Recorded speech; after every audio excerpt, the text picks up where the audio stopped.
You've seen a UFO? Yes. I've run a support group where someone's come in and they've nearly had a heart attack because the person they're seeing in front of them is someone they recognise. And guess where they've recognised them? They've recognised them from being on the craft. Okay, Greg, test is now over. Let's get the stuff off you. Greg, according to the polygraph, these things have never happened. Oh, really? Yeah. So they are fantasy? Well, I don't know whether fantasy is the word that I would use. So what am I seeing in a regression? Well, we'll go into that. Yeah, right, okay. Yeah. There's a lot more work, you know, and that's it. Okay, so this is my video diary for the first day. Greg, really interesting guy, lovely guy.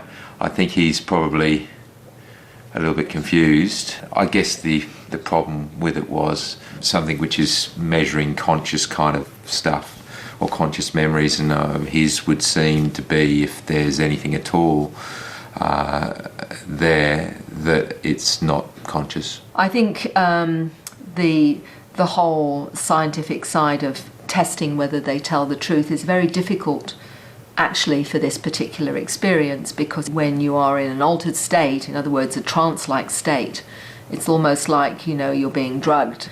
You know, it's very hard then to know what's real. It's day 2 and Mary and Chris are on their way to Gosford, where Mary is to be the key speaker at a UFO convention. The fallout from the polygraph test is still continuing. But how do you expect then, you know, your regular Joe Blow to be able to believe it if the people that are having the experiences don't believe it themselves? Well, that's what is hard, because ultimately, you know, people have all these things going on. They've got no way of explaining it, so many of them think they're just going crazy. People can believe that they're Jesus. People can believe that they're, you know, that they're listening to, you know, beings from another world. But whether or not it's actually happening is a completely different proposition. Yeah. Well, there are people that have actually seen them. This is the problem. But getting someone who's actually going to go and do a lie detector test to tell you they've seen them, most of them are whistleblowers, you just said you know. That there's that many. How many people in America who believe? So how hard is it to get somebody that's going to pass a lie detector test or multiple lie detector tests about whether or not they've seen an alien? Well, some may very well be able to do that. But, you know, Greg was one of those that's still coming to terms with the possibility. With the evidence presented so far being discredited, Chris is now wondering whether his mother may be delusional. She's my mum. I love her to bits. I would like to think that nothing would come between us, but she's a bit balmy, and she probably will get balmier too.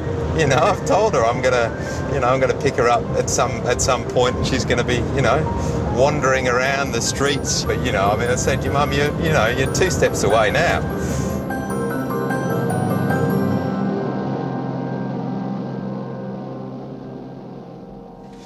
Oh, this isn't bad, is it? No, this will work out well. Hello, ladies. Nice to see you again. Right, well, we'll where do you need we'll to go go? up in front there. Okay. Looks like Hugh's up there, so we'll... Right. Hello, Hugh. How nice to see you. Today, Mary will be the guest of honour at the Gosford UFO Society. Chris will get to witness the high esteem in which Mary is held by the alien community.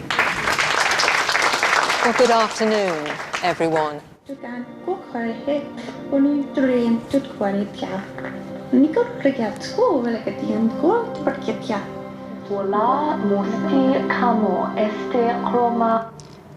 What you're hearing there is something that seems to manifest after contact. And this is what I call evidence of an experience, because you don't start to come out with strange languages if it's just an hallucination. They often will have out-of-body experiences and have this experience of going through walls. Yes, you could say, are they sleepwalking? But you can't be outside with all the doors locked from the inside and sleepwalk. Some of them, I think, may be even interdimensional beings, and some of them may even be from our future. We just don't know. This is the trouble. From whistleblower sources that I've spoken to have said there might be at least 50 or 60 that the military actually know about that haven't been disclosed. There perhaps is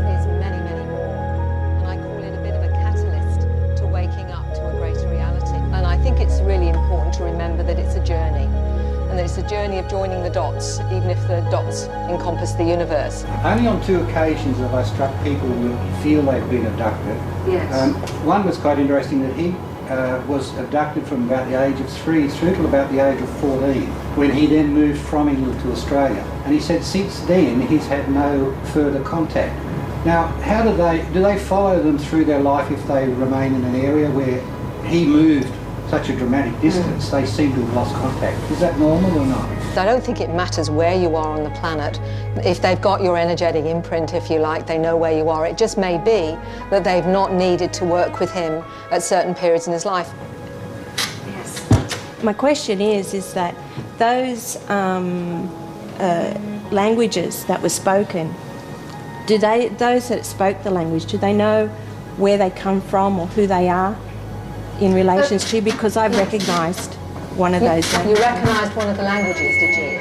Do you have a sense of where it's from or how you know about this language on any level? I hit the wall, didn't want to hear about aliens, didn't want to talk about aliens, didn't want to listen to aliens, alien language, look at alien symbols, talk about crop circles, talk about orbs, all the other stuff that's just done with aliens. How many of you have actually seen a UFO? There's quite, I would say, what, Joanne, how many? 50%? More. It was nice to see him there listening to my overall take on my work. I think he found it interesting to just not only see his mum, I suppose, doing her thing. You kind of just push the play button on Mum and she just, you know, she can talk for hours on this stuff. It's incredible. I mean, and she doesn't seem to get tired at all. So that's 25, and that's 50, 75, 85, all that kind of stuff. And eventually, you know, hopefully we actually see the spacecraft at the end of it. And that's It's you know, it's just draining. I mean, I left home a long time ago, so we don't spend a lot of time together. You know, she's got her life, I've got mine. And as we gradually start to come to terms with it, maybe we'll actually get them landing and saying, hi, I'm from wherever, or whatever. Okay. Hey, Mum. We're all set to go now, Are you finished? Yes, I'm done. I'll speak tomorrow.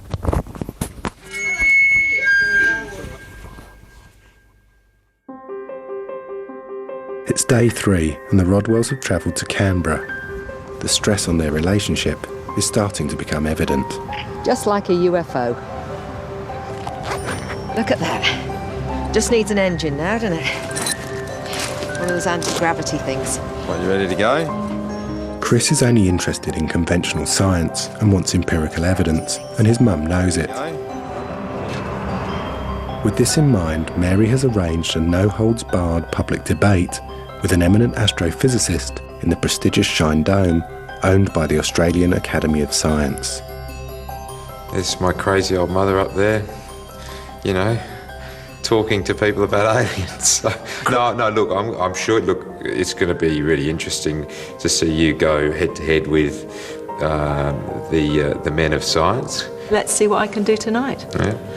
And hopefully you won't put me in the home afterwards. I've already got the form signed, Mum. Don't worry, I'll cut you away. Thank you, my darling son. So much, so nice to be loved.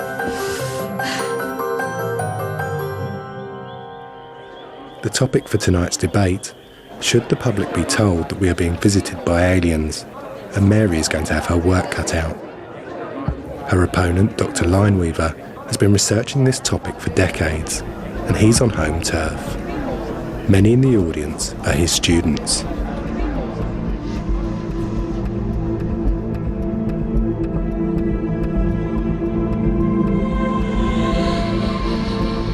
Well, welcome everyone to what's being called the UFO debate. Some of what I might say could certainly be challenging to many of you because we still live in a consensus reality that says that aliens don't exist. Well, I hope that I can at least give you a little bit of an overview of why I believe they certainly do. a gentleman came to me and he said, Mary, he said, I've heard you're open-minded. He said, there's no support groups for this. He said, I am considered a loony if I talk about it. And he said, and I've had contact with non-human intelligences, but not only myself, but my whole family. You get a whole range of people, housewives, small children, a little boy of 5 saying to his mum, I don't mind going through the walls and they teach me more on the ships than I learn at school. Where is this coming from?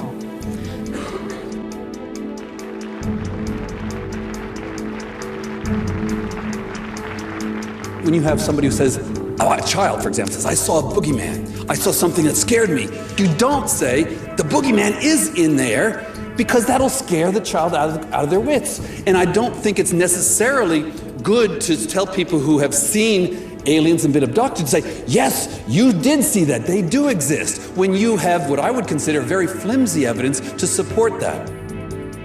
And I don't listen to people talk. I look at evidence and hard data.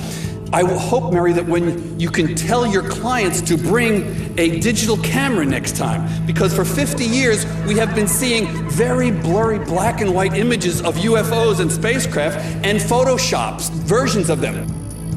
Every time I see here's a UFO, here's a spacecraft, they're all blurry and out of focus. That is just inconsistent with the progress in technology, and they're so easy to put in your pocket and just carry it with you. Go to bed with it, and when you wake up in a spacecraft, take a picture. And the fact that it's treated with such lightheartedness and often ridicule is half the problem. That's what I'm dealing with all the time. So this is part of the reason why you don't hear about it, and there's the elephant in the room and nobody talks about it. So let's go to the next part of what I would say to you. There are cartloads, absolutely cartloads now of images, people just taking pictures and having a UFO in them. People who don't believe in UFOs are actually seeing them. In focus. Absolutely in focus. When I met the ex-Defence Minister of Canada, the Honourable Paul Hellyer, he worked in the White House, privy to many, many secrets. He actually saw one of these alien beings in a hangar. And he had alien technology from the Roswell crash that he had to slowly secrete out to corporations, such as fibre optics, night vision, digital chips, Teflon, all come from reverse engineering of the craft. Thank you very much. So one question, did aliens invent Teflon? Look, I'm going from my research in 1,600 cases in terms of their experiences on the craft and what they either tell me from conscious memory or they tell me through hypnosis. They describe, yes, genetic material is taken, but they're also taught quite amazing things from the origin of the species right through to quantum physics. But Einstein, was he visited by aliens? What do you think? The sort of expert physicist, he sort of really, he really had a kind of quite a flippant attitude. And he said, this is mathematics of the future. And this was... Who is this guy? Professor Brian Josephson, if my... Brian Josephson, yes, I know him. Was he the only one who said this was mathematics of the future? Because Brian Josephson is fallen into quite some disrepute. I was at a conference with him about 2 years ago, and he's really gone off the deep end by most scientists would say that. So both of them said exactly the same thing. Mary. So maybe both of them have a problem. Can I ask I don't know. Well, we do have more than 2 mathematicians in the world. Well, I did shift, and it wasn't a shift necessarily a quantum leap in my belief of the subject or the or UFOs or whatever. It was just the fact that I think it was a pretty natural response that someone's attacking Mum, and I felt, just attacking my little old Mum. Given the fact that we've just made these amazing discoveries where we've almost had to sort of reinvent the way that we approach physics over the last 100 fundamental years. re-understandings of things. Absolutely. Yes. Is it entirely possible that we could do the same thing with a subject like extraterrestrials? Well, we'd try. We'd love to be able to do that, but we need some evidence.